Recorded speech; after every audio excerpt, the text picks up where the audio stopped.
વસ્તુ કે તમારા ઘરમાં કોઈ પણ વ્યક્તિ હોય વ્યસન કરતો હોય તો વ્યસન છોડાવવાના તમારે પ્રયત્નો કરવાના. પ્રયત્નો ઘણી જાતના હોય, પણ એમને એક જ હાલ પ્રયત્ન કીધો છે કે તમારે તમારા પપ્પા મમ્મીને કે તમારો જન્મદિવસ હોય અને જન્મદિવસ ના પણ હોય તો પણ કહેવાનું કે તમે 25 થી 50 મિનિટ પર 50 લાફા મને મારવાના. આ રીતે તમે વ્યસન છોડાઈ શકો. આ રીતે આપણી પાસે ઘણી બધી વ્યસન મુક્તિની વાતો છે, મારી પાસે પણ ઘણી બધી વાતો છે.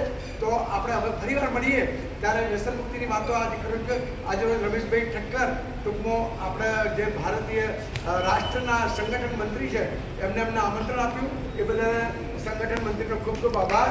અને તમારો પણ ખૂબ ખૂબ અશ્વિનભાઈ નાયક, લતાબેન તેમજ આપણા અંજલિબેન રાણા, જાગૃતિ અંજલિબેને ટૂંકમાં કરાટેની ચેમ્પિયન છેલ્લા 4-5 દિવસથી આપણને 30 તારીખ સુધી આપવાના છે.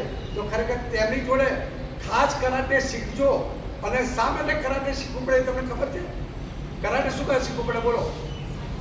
આત્મરક્ષણ. એટલે આપણને કોઈ છે ને આમ તો છે ને આત્મરક્ષણની જો દીકરીમાં એટલી તાકાત છે ને આપણો હાથ શું કરે, તમે ખાલી આંખો કાઢો ને તો હમેલો ભાગી જાય, તમારી જોડે વાત પણ ના કરે. બરાબર? એટલે આપણામાં ખાલી ઓખો જ કરવાની વાત છે. બરાબર? તમારે કોઈ હાથ ઉપાડવાની જરૂર નહીં. બરાબર? પણ હાથે કરાટે પણ અંજલિબેન જે શીખવાડે ને અને હનીબેન ખાસ શીખજો. બસ આભાર.